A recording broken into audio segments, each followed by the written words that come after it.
Sounds good. Hi, my name is Dan Babick, and I'm with FabTV. Hi, How you doing Dan. today, Dan? Congratulations! I am so impressed with your acting. I'm like, holy Jesus, how is it possible that you do not actually have schizophrenia? Thank you. Yeah, it was a very challenging role. A lot of research came into play. Working with Castille a bunch, and that was really the most important thing for the both of us was to get, the most appropriate portrayal that we possibly could. So thank you.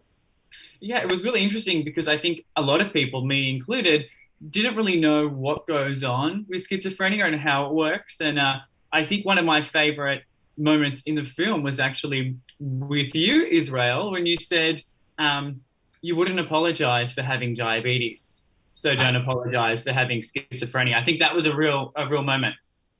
Yeah, well, I feel like a lot of people understandably don't know a lot about schizophrenia and other mental illnesses. I think it's a subject that most people shy away from just because they either don't know too much about it or they're a little intimidated by it. I feel like it is a tough subject, but that's what makes this movie what it is Castile kind of jet set it on telling this story from the perspective of not only someone with schizophrenia but also through their family and their friends as well, and just their social life. And I feel like that uh, hasn't been something that's been done enough.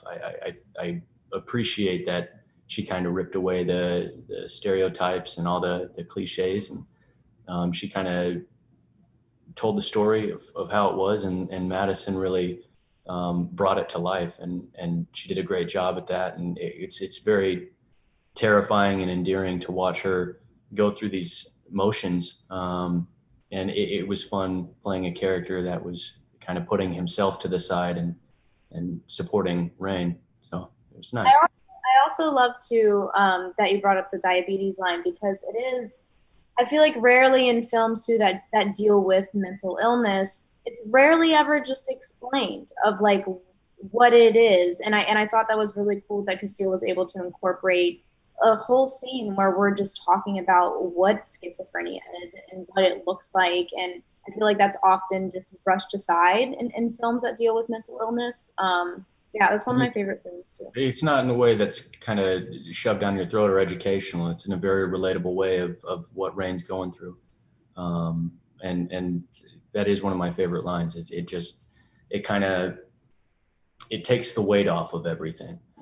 So It really does. And I think what's so unique about it is it's not a documentary and people are coming to see the film because it is also like a brilliant drama thriller. And it just so happens that the main character, does have schizophrenia. So I think it's that's what makes it, I think, so good is because it isn't in that direct way, but it is at the same time. And it's told through a captivating movie as well as that message is, the two kind of combining.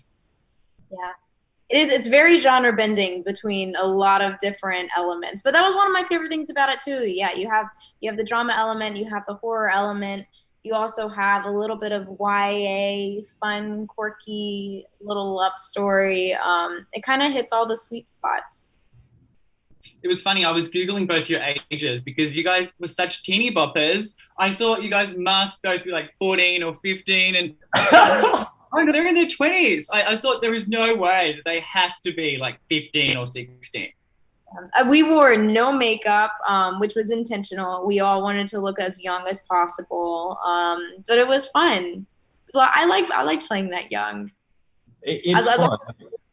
I yeah. feel watching TV when I was a kid, I expected to have a full grown beard by the time I hit 16, and I'm still not even there. So I feel like the entertainment industry does us a disservice in some ways, but I felt like everybody, especially in hair and makeup, did a great job making us look a lot younger, taking off my sideburns and whatnot. That was Well, heartbreaking. it was excellent. And just before we go, I've got one more question.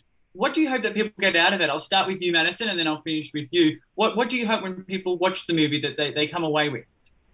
More than anything, I hope they enjoy it. I hope they have a nice, fun ride watching it because we had a really awesome time making it. Also the goal for us, is to destigmatize mental illness in film and television and to bring up a discussion and talk about it and normalize these things because they need to be talked about and they need to be brought to light in ways that aren't stereotypical. And I think this film did a really great job of that, and I'm proud to be a part of it.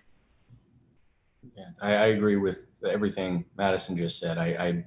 I hope people are entertained. I hope they're biting their nails throughout the whole movie, but I also hope they walk away with a better understanding of what somebody that's battling schizophrenia has to go through on a daily basis, and maybe think about what their family and their friends have to go through as well, and hopefully walk away with more of a lighthearted, caring perspective on it, because everybody's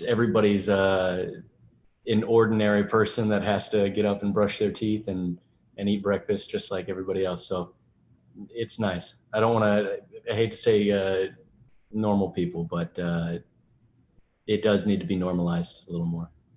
You're so right. So thank you so much. You're doing such a service to the world, not only because we need brilliant films right now as we're all so bored in quarantine, but also with that message. I think you're gonna save lives. I'm gonna go that far. I think you really are through the film. So thank you.